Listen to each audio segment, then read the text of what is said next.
गुरुपद पंकज सेवा, तीसरी भक्ति अमान। तीसरी भक्ति भगवान उपदेश कर रहे हैं भक्तिमती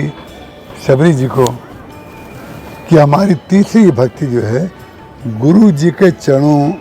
की सेवा करना है, और केवल गुरु चरणों की सेवा करना नहीं, अमान होकर के, मान रहित होकर के, अभिमान के साथ में तो जो भी कार्य किया जाएगा वो अकल्याणकारी होगा, और अभिमान छोड़ करके जो भी कार्य किया जाएगा वो कल्याणकारी होगा और वो पूर्ण होगा। गुरुपद पंकज सेवा, गुरु जी के चरणों के कर कमलों की, भगवान गुरुदेव के चरण कमलों की सेवा करना, स्वामी तुलसीदास जी महाराज कहते हैं मेरी तीसरी भक्ति है। भगवान गुरुदेव की चरणों की सेवा करते करते यदि कहीं ये बातें मन में आ गई कि यदि हम ना होते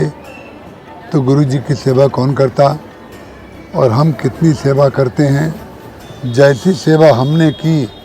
ऐसी सेवा किसी और ने नहीं की, कोई व्यक्ति कल्पना भी नहीं कर सकता। हम कितने वर्षों से गुरुदेव की सेवा कर रहे हैं, परिणाम क्या होगा, जहाँ हमने अपनी विशेषताओं का स्मरण किया उतनी देर में गुरुदेव की स्मृति और गुरुदेव की विशेषताओं का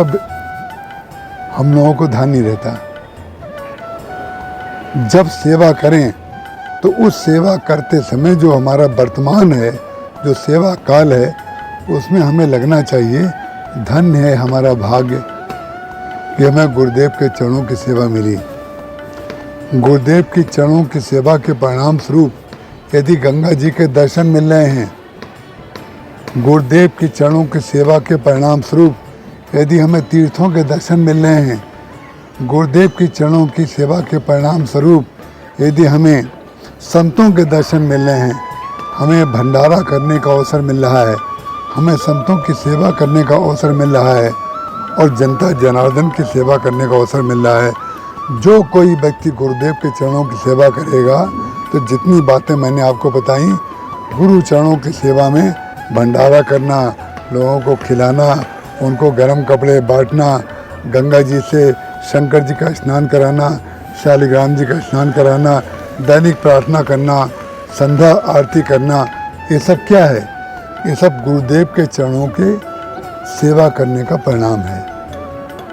और ये जो सेवा क्यों की जा रही है, इस सेवा में वर्तमान में कुछ नहीं चाहा जाता है, क्योंकि भविष्य भगवान के हाथ में होता है। वर्तमान में चाहेंगे तो हम वर्तमान में तो जो मजदूर होता है शाम को 5 बजे तक काम करता है, शाम को 5 बजे पैसे लेकर के चला जाता है, लेकिन गुरुदेव के चरणों की जो निश्चल भाव से सेवा करेगा, निष्कपट भाव से सेवा करेगा, वो केवल मात्र गुरुदेव को चाहेगा। और गुरुदेव को जो चाहने का परिणाम है, शबरी जी ने मतंग ऋषि से पूरे जीवन काल में ये नहीं कहा मुझे भगवान के दर्शन करा दीजिए। गुरुदेव के चरणों की सेवा के परिणाम स्वरूप मुझे भगवान मिल जाए, ऐसी इच्छा उन्होंने प्रकट नहीं की। लेकिन शिष्य ने भले ही इच्छा प्रकट नहीं की, लेकिन गुरु की सेवा का परिणाम ये होता है, गुरु का कर्तव्य होता है, गुरु का भाव अपने शिष्य के प्रति होता है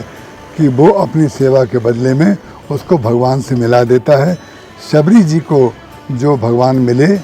वो तीसरी भक्ति के कारण मिले। गुरुपद पंकज सेवा, तीसरी भक्ति मान। शबरी जी ने मान रहित होकर के मतंग ऋषि की सेवा की थी, इसलिए उनको भगवान मिले। यही है तीसरी भक्ति।